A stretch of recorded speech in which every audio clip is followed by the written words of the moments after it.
Aunt Linda pointed to the folding card table in the hallway and said, "We didn't have room at the main table. You don't mind the kids' table, do you?" I stood there frozen, holding my homemade dish. Cousin Vanessa laughed from across the room. "Maybe next year when you get a real career, Hannah." Everyone was watching, but what they didn't know was who I'd invited to dinner. My name is Hannah. I'm 26, and I teach art at an elementary school. I know that doesn't sound impressive to some people. It definitely didn't sound impressive to my family. I'm the creative one in a family of lawyers, doctors, and business owners. My cousin Vanessa sells real estate and never stops talking about her commissions. My brother Todd's a corporate lawyer who drives a BMW and wears suits that cost more than my monthly rent. Me? I live in a small apartment with secondhand furniture and a car that makes weird noises when I brake. But I love what I do. I love seeing a shy kid light up when they finish their first painting. I love the parent emails that say, "My daughter finally feels confident in school." My parents divorced when I was young. Dad's side raised me, and they never respected my mom's artistic background. They saw it as impractical, a waste. They see me the same way. A nice girl with a nice hobby who never quite grew up. If you've ever been the black sheep of your family, drop your location in the comments. I read everyone. This Christmas was supposed to be different. I just didn't know how different until it was too late to turn back. It started 2 weeks before Christmas. Our family group chat exploded with holiday planning like it does every year. Aunt Linda was hosting. She always hosts. I typed, "I can bring cranberry brie. I make a really good one." Aunt Linda's reply came fast. "Menus covered. Maybe just bring paper plates?" My stomach dropped a little. Then Vanessa chimed in. "We're doing upscale this year. You understand?" I stared at my phone. Todd added a laughing emoji. "She can sit with the kids. They won't mind art teacher stories." It stung, but I responded politely anyway. "Sounds great. See you then." I told myself it was fine. They were just being thoughtful. They didn't want me to spend money I didn't have. But deep down, I knew. The day before Christmas, I baked the cranberry brie anyway. I made sugar cookies for the kids. I bought a bottle of wine I couldn't really afford because I didn't want to show up empty-handed. Then my phone buzzed. A text from Aunt Linda. "Dinner's at 5. Park on street. Driveways for family." I read it 3 times. Park on street. Driveways for family. I was family. Wasn't I? I called my friend James. He's a colleague at school, one of the few people who gets me. "They told you to park on the street?"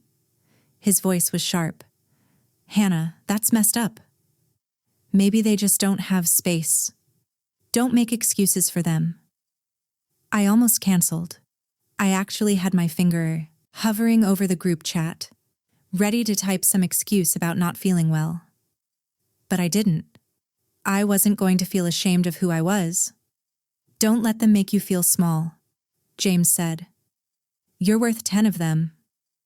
I wasn't sure I believed that, but I went anyway. Christmas evening, I pulled up to Aunt Linda's house. Vanessa's white Mercedes sat in the driveway. So did Todd's BMW, Uncle Robert's Lexus. I parked on the street, 2 houses down. I grabbed my dish, my cookies, my wine, and walked up the driveway I wasn't allowed to use. Aunt Linda opened the door before I could knock. Her eyes scanned me up and down. My dress was nice, but it wasn't designer. "Oh," she said. "You wore that. Well, come in." The living room was packed. Everyone was dressed like they were going to a cocktail party. Silk, cashmere, gold jewelry. No one stood up when I walked in. Dad gave me a weak wave from across the room. He didn't get up either. I set my dish on the kitchen counter next to the catered trays. It looked small and homemade next to the professionally arranged charcuterie. Vanessa's voice cut through the room. "So yeah, I just closed a 6-figure commission. Not bad for December, right?" Everyone congratulated her. I tried to join the conversation. My school's art show last month was amazing. We had over 300 people come. Uncle Robert smiled. That's sweet, honey. A hobby that pays is nice. It's not a hobby, I said. It's my job. Vanessa patted my arm. Of course it is. Her tone made my skin crawl. Dinner was called at 6. The dining room table looked like something out of a magazine. Candles, fresh flowers, gold-rimmed plates, 12 place cards. I looked for my name. It wasn't there. Aunt Linda? My voice cracked. Where do I sit? She didn't even look at me. We didn't have room. You don't mind the kids' table, do you? She pointed to the hallway. A folding card table, 4 chairs, plastic plates. 4 kids under 10 were already sitting there. My face burned. Everyone was staring. Are you serious? I whispered. Todd sighed. Don't be dramatic, Han. I'm 26 years old. Aunt Linda turned, eyebrows raised. When you've achieved something worth celebrating, you'll earn a seat at this table. The room went quiet. Then everyone just moved on. They sat down, passed the bread, poured the wine. I walked to the hallway and sat at the kids' table. My hands were shaking. From the dining room, I could hear them laughing, talking, clinking glasses. A little girl next to me, maybe 6, leaned over. Are you in trouble? I tried to smile. No, sweetie. Just not important enough, I guess. After dinner, the gift exchange started. Vanessa got a designer handbag. Todd got noise-canceling headphones. Uncle Robert got new golf clubs. I handed out my gifts, hand-painted ornaments, each one personalized with their initials and a little design I thought they'd like. Vanessa opened hers and laughed. This is so elementary school. Did your students make it? No, I made it. Cute. I'll put it somewhere. She set it on the side table and forgot about it. Uncle Robert handed me a Target gift card. $25. Everyone else got cash. Vanessa got $500. Todd grinned. For art supplies, right? Since you're always broke. The room erupted in laughter. I excused myself to the bathroom, locked the door, pressed my back against it and tried not to cry. Then I heard them, through the vent. She's so sensitive, Vanessa said. Maybe if she'd gotten a real job, she wouldn't be so touchy, Uncle Robert added. I stared at myself in the mirror. My phone buzzed. A text. Running late, traffic bad, still okay to come? Don't want to intrude. I'd almost forgotten. 3 weeks ago, I'd casually mentioned Christmas dinner to Dr. Patricia Morrison. She'd said she might stop by if she was in the area. I didn't think she'd actually come. I typed back fast. Yes, please come. I could use a friendly face. 3 months ago, my school was selected for a district-wide arts initiative, a pilot program testing whether integrating art into core subjects could improve student outcomes. I was chosen to lead it. The program caught the attention of the State Education Board. They wanted to expand it, use it as a model. I'd been working with Dr. Morrison, the state superintendent of education, for weeks. But I never told my family. They never asked about my work.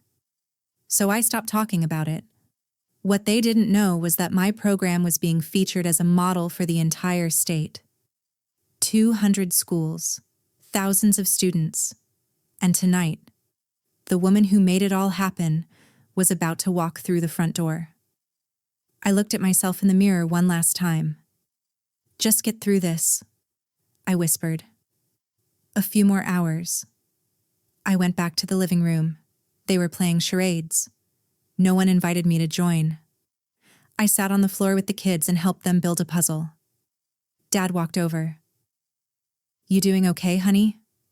I didn't look up. Do you care? You let them treat me like I'm nothing. He sighed.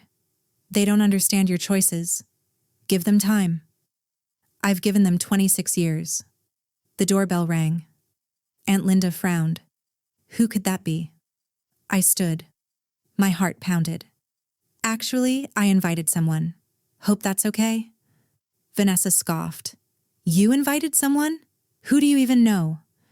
I didn't answer. I walked to the door and opened it. Dr. Morrison stood there, smiling. She was in her 50s, dressed in a sharp coat, holding a gift bag. Hannah, so sorry I'm late. Traffic was awful. You made it, I said, relieved. Come in. I brought her into the living room. Every head turned. Aunt Linda forced a smile. Well, hello. And you are? Everyone, I said. This is Dr. Patricia Morrison. Silence. Uncle Robert stepped forward. Nice to meet you. Friend from church? Dr. Morrison laughed. No, I'm the state superintendent of education. The room went completely silent. Todd blinked. The what? I oversee all public education in the state, Dr. Morrison said warmly. Hannah and I have been working together for months. Vanessa's smile froze. Aunt Linda went pale. Dad's eyes went wide. Dr. Morrison, oblivious, continued. I couldn't miss meeting Hannah's family. She's spoken so highly of you. I hadn't, but I didn't correct her. Aunt Linda scrambled. Please sit. Can I get you something? Wine? Coffee? She offered her the best seat, the one Uncle Robert had been in. Uncle Robert cleared his throat. How exactly do you know our Hannah? Dr. Morrison looked surprised. She didn't tell you. Hannah's leading the Arts Integration Initiative rolling out across 200 schools this spring. Vanessa's voice was small. Hannah is? Her program's been transformative, Dr. Morrison said. Test scores up, engagement up, dropout rates down. We're using her model statewide. She pulled a folder from her bag. Photos, newspaper clippings, a state commendation with my name on it. She's nominated for the Governor's Excellence in Education Award. We'll find out next month. My family stared at me like I was a stranger. Todd's voice cracked. You never mentioned this. I met his eyes. You never asked. You called it a hobby, remember? Aunt Linda's face flushed. We didn't know it was so official. You didn't think it was worth knowing. Dr. Morrison's smile faded. Is everything all right? It is now, I said. Thank you for coming. Vanessa tried to recover. We're so proud of Hannah. She's always been creative. I laughed. It came out bitter. Right. That's why I was eating at the kids' table? Dr. Morrison's eyes widened. She glanced at the hallway, at the folding table still set up with plastic plates. Aunt Linda's face went red. That was just a space issue. There's a place card for Vanessa's boyfriend who didn't even show, I said. Don't lie. Hannah. Dad started. No. I stood firm. I'm done pretending this is okay. I turned to Dr. Morrison. I appreciate you coming, but I can't stay. Coffee instead? She stood immediately. I'd love that. I grabbed my coat. Vanessa stepped forward. Hannah, wait. I stopped at the door, looked back at Aunt Linda, and I used her exact words. Maybe next year, when I've achieved something worth celebrating, I'll come back. Then I walked out. Dr. Morrison followed. Behind me, my family stood frozen in stunned silence. We went to a diner 2 blocks away. Dr. Morrison ordered coffee. I got tea. I'm sorry, she said. I didn't mean to cause drama. You didn't cause it, I said. You exposed it. We talked for over an hour about the award, the program expansion, my future. She mentioned a curriculum director position opening in the spring. You should apply. You'd be perfect. It hit me then. My small career had opened doors I never imagined. My phone buzzed on the table, over and over. Dad. Please come back. We can talk. Todd. I didn't realize it was such a big deal. Vanessa. We didn't mean to hurt you. I turned my phone off. For years, I'd wanted their approval, their validation. I'd felt small and less than, like I'd never measure up. But sitting there, I thought about my students, the kids who said I was their favorite teacher, the parent who emailed me in tears because my class saved her daughter's confidence, the state board calling my work revolutionary. I didn't need their validation. I never did. Dr. Morrison smiled across the table. For what it's worth, you're one of the most impressive educators I've met. I smiled back. That means more than you know. The best gift I got that Christmas wasn't proving them wrong. It was understanding I'd always been enough. If you've ever been treated like you don't measure up by the people who should support you most, you're not alone. It took me 26 years to realize their approval wasn't the prize. My own peace was. Where are you watching from? Drop your location below. I always check the comments and read your stories.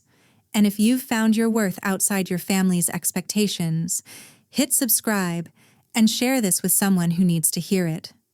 Sometimes the best Christmas gift is the truth, even when it's uncomfortable.